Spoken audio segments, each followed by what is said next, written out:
Hello today news కు స్వాగతం.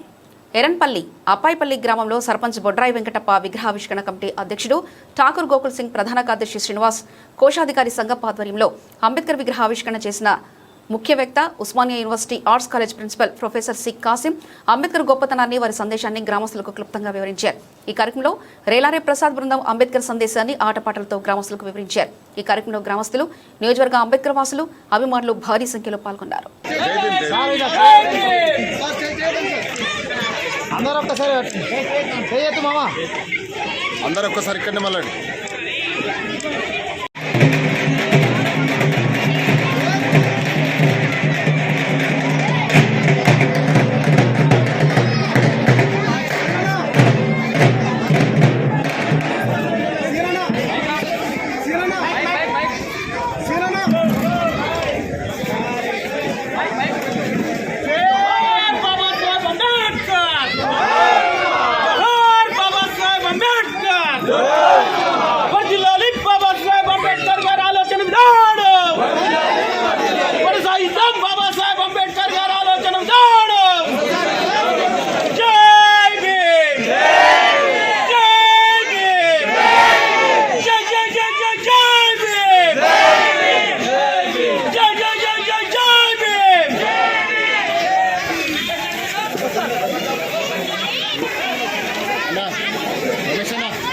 ఇది చాలా సంతోషం.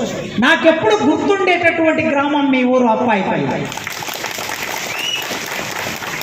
ఎందుకు అప్పాయిపల్లి గుర్తుంటుందంటే మీరు అందరూ కలిసి కార్యక్రమం చేసేటం వలన. ఒక కారణం, మా ఊరి పక్కనే అప్పాయిపల్లి ఉంటుంది, నల్లమల్ల అడవులు. లింగాల మండలంలో ఒక 6 కిలోమీటర్లు పోతే అడవు లోపల అప్పాయిపల్లి అని ఊరు ఉంటుంది. కనుక ఈ ఊర్లు నేను ఎప్పుడు మర్చిపోయాను. వేల ఊర్లకు వెళ్ళాను, చాలా ఊర్లు మర్చిపోతాను, అన్నీ గుర్తుపెట్టుకోలేం కదా. కానీ మీ ఊరు మాత్రం మర్చిపోయే ప్రసక్తి ఉంది ఎప్పుడు కూడా. తెలిసిన ఊరు కనుక తరిమి కొట్టారు. మరి దూపైతే ఏం చేయాలి?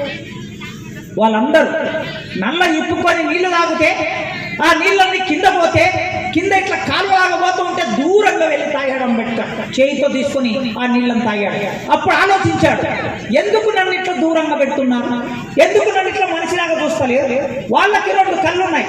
బాపనోళ్ళైనా, రెడ్డోళ్ళైనా, వెలుమోళ్ళైనా, కాపర్లైనా, కమ్మోళ్ళైనా, కురువళ్ళైనా, యాదవులైనా లేదా పద్మశాలీలైనా ఏ కులం చూశా. ఆయన చదువుకోవడానికి వెళ్తే బడిలోకి రానివ్వలేదు.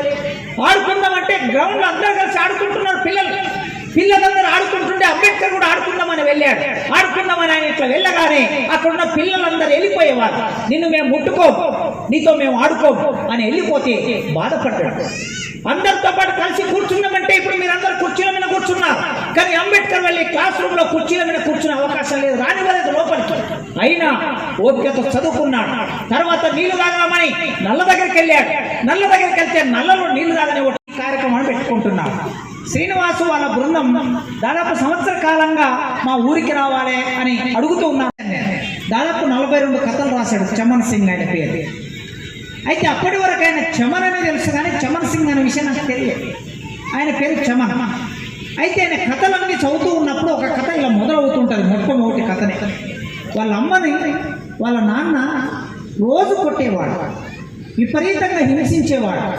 ఆ హింసకి భరించలేక, ఆ బాధకి భరించలేక వాళ్ళ అమ్మ ఆ ఇంటి నుంచి బయటకు వచ్చేస్తుంది. ఈ పిల్లవాడు 4 ఏళ్ల పిల్లవాడు. ఈ 4 ఏళ్ల పిల్లవాడిని పట్టుకొని, చేతిలో పట్టుకొని ఆమె నడుచుకుంటూ కుమ్మరోని కుంట అనే ఒక ఊరు ఉంటే ఆ ఊరికి వస్తుంది. కుమ్మరోని కుంట ఎక్కడ ఉందంటే కరీంనగర్లో పెద్దపల్లి దగ్గర ఉంటుంది. చైర్మన్ ఎవరిని పెట్టారు? గోపి సింగ్ను పెట్టారు. అది మీకు గొప్పతనం. అదేవిధంగా గ్రామ సర్పంచ్కి ఏం చేస్తుంది? కుర్మ గ్రామ కులానికి చెందినటువంటి ఆయన గ్రామ సర్పంచ్, యువకుడు. ఆయన నాకు మాట్లాడడం రాదు, నాకు కాళ్ళు వణుకుతున్నాయి అన్నాడు, కానీ భయం అవుతుంది అన్నాడు. కానీ చాలా మంచిగా 4 మాటలు అయినా సరే తప్పు లేకుండా మంచిగా చెప్పి అక్కడ కూర్చున్నాడు. ఇది చాలా సంతోషం. నాకెప్పుడు గుర్తుండేటటువంటి గ్రామం మీ ఊరు అప్పాయిపల్లి.